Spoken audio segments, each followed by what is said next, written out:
है error in sum and difference, error in sum and difference.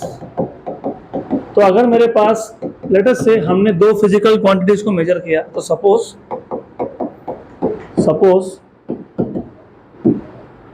The physical quantities being measured are दो physical quantity है, एक है A और दूसरा है B। तो A और B अगर आप मेजर कर रहे हो तो अलॉन्ग विथ एरर कैसे लिखते हो, कल बताया था मैंने, याद है क्या?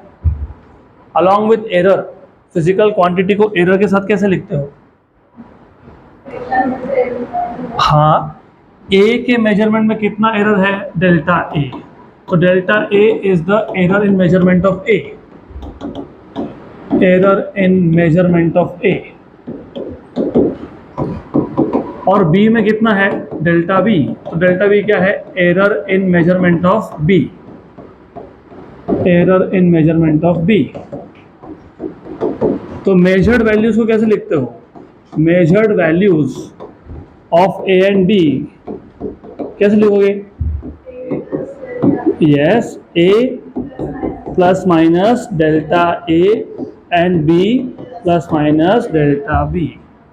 तो अगर मेरे पास दो फिजिकल क्वांटिटीज थे A एंड B, ये मेजर्ड क्वांटिटीज है, तो किसी भी मेजरमेंट में एरर आता ही है।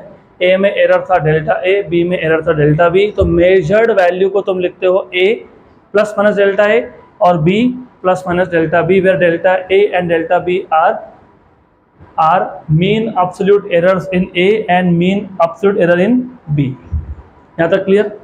पक्का? बहुत सिंपल से आइडिया है ना। हमने A और B को क्या किया? मेजर किया। मेजर करने के लिए तुमने कोई इंस्ट्रूमेंट यूज़ किया होगा, बराबर? डिस्टेंस है तो metre scale, centimetre scale, current है तो एमीटर, वोल्टेज है तो वोल्ट मीटर। तो तुम जब फिजिकल क्वांटिटी को मेजर करते हो तो मेजर करने के लिए इंस्ट्रूमेंट यूज़ करते हो। इंस्ट्रूमेंट से एरर आता है तो A में एरर डेल्टा A, B में error delta B।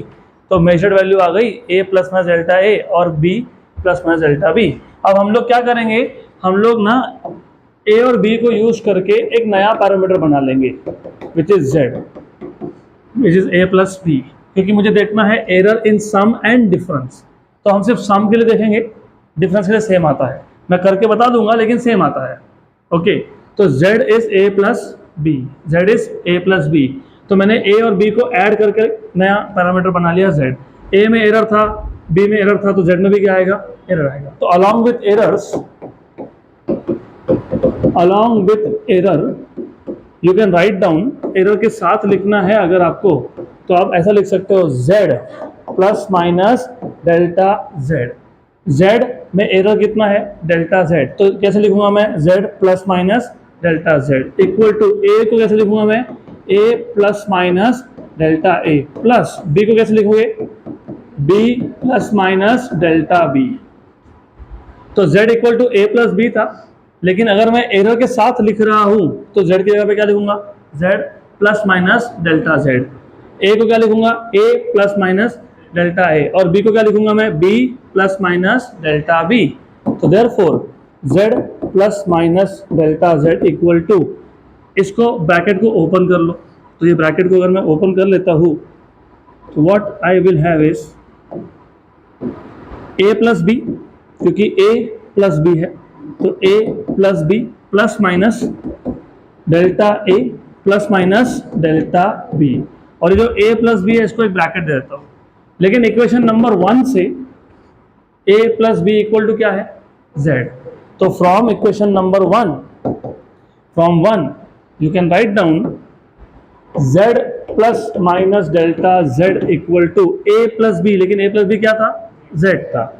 Z plus minus delta A plus minus delta B। तो इसमें Z Z क्या हो जाएगा? Cancel out. तो Z और Z हो गया कैंसल, क्योंकि Z लेफ्ट हैंड साइड में भी पॉजिटिव था और राइट हैंड साइड में भी पॉजिटिव था, तो कैंसिल होता है ना। इसको यहाँ लाओगे तो Z माइनस Z क्या हो जाएगा? 0। तो क्या बचा? Delta Z equal two plus minus delta A plus minus delta B। Correct यहाँ तक? अब प्रॉब्लम क्या है? यहाँ पे 4 पॉसिबल केसेस है। So there are 4 possible values. There are 4 possible values. अब 4 कैसे पॉसिबल? प्लस माइनस, तो 4 कॉम्बिनेशन कौन से बनेंगे? Plus delta A plus delta B. किसके values? 4 possible values of delta Z. एक तो plus delta A plus delta B, या फिर प्लस डेल्टा ए माइनस डेल्टा बी, या फिर माइनस ए प्लस डेल्टा बी और minus delta A minus delta B. तो ये 4 केसेस है, पॉसिबल केसेस। यहाँ तक क्लियर? बराबर। अब प्रॉब्लम होता है कि इन चारों में से हम लोग डेल्टा जेड का कौन सा वैल्यू यूज करें। फिर नॉर्मली क्या होता है ना, errors they are very small. मैं एग्जांपल बताता हूँ। मैंने सेंटीमीटर स्केल यूज करके एक डिस्टेंस मेजर किया, फॉर एग्जांपल 50.3, बराबर 50.3 सेंटीमीटर का डिस्टेंस आया। What is the least count in this case? 0.1, क्योंकि डेसिमल के बाद एक ही नंबर है तो लीस्ट काउंट होता है 0.1। अगर मैंने बोला होता 50.34 तो 0.01, तो डेसिमल के बाद 2 नंबर होंगे तो 0.01 का एरर लीस्ट काउंट होता है, बराबर। तो अगर मैंने 1 सेंटीमीटर स्केल लिया और मेजरमेंट किया, 50.3 आंसर आया, तो वैल्यू क्या है? 50.3। एरर कितना है? 0.1। तो एरर मेजरमेंट के कंपैरिजन में बहुत छोटा है ना? छोटा है ना? रीडिंग तो 50.3, एरर है 0.1।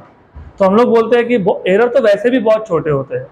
हमारा प्रॉब्लम क्या था कि 4 वैल्यूज आ गई, तो मैं एरर की कौन सी वैल्यू लूँ? तो हम लोग ऐसा बोलते हैं कि एरर वैसे भी छोटे हैं, तो इन चारों में से सबसे ज्यादा वैल्यू आएगा उसी को मान लो। कौन है?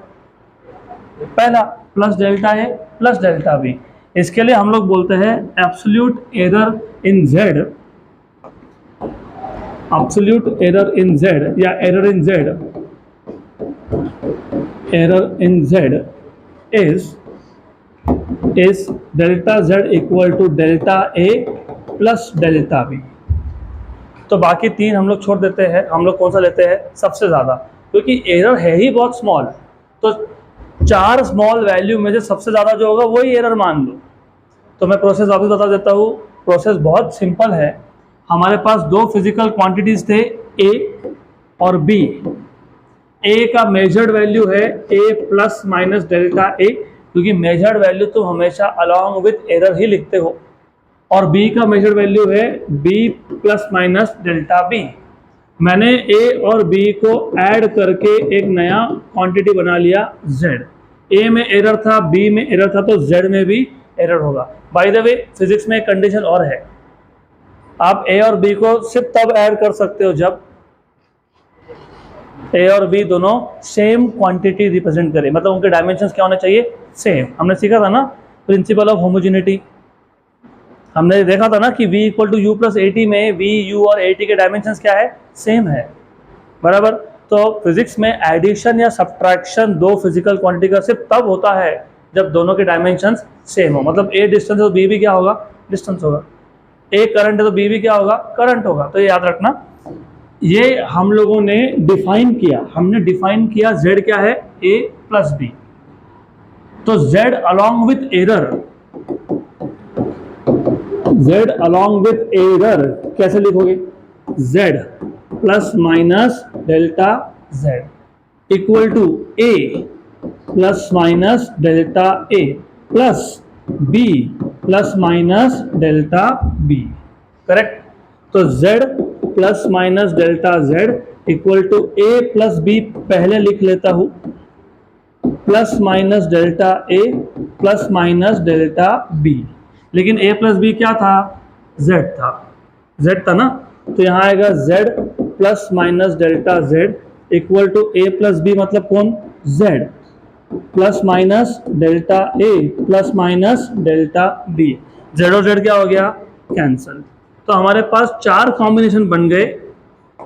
एक था plus delta a plus delta b, एक था plus delta a minus delta b, एक था minus delta a plus delta b, और एक है minus delta a minus delta b, बराबर।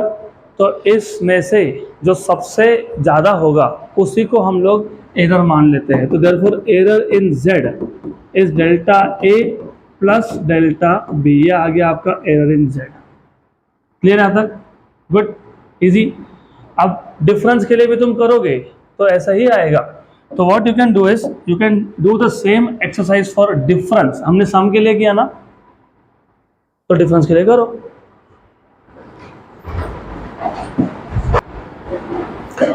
तो फॉर डिफरेंस मतलब जब तुम सब्ट्रैक्ट करोगे तो उस केस में भी आंसर आपका सेम आने वाला है। ओके, और मैंने पहले ही लिख दिया था यहाँ पे error in sum and difference, मतलब तुम जब ऐड करोगे या जब तुम सब्ट्रैक्ट करोगे सेम ही आएगा। गुड। तो अब number 2, errors in product and division. Errors in product and division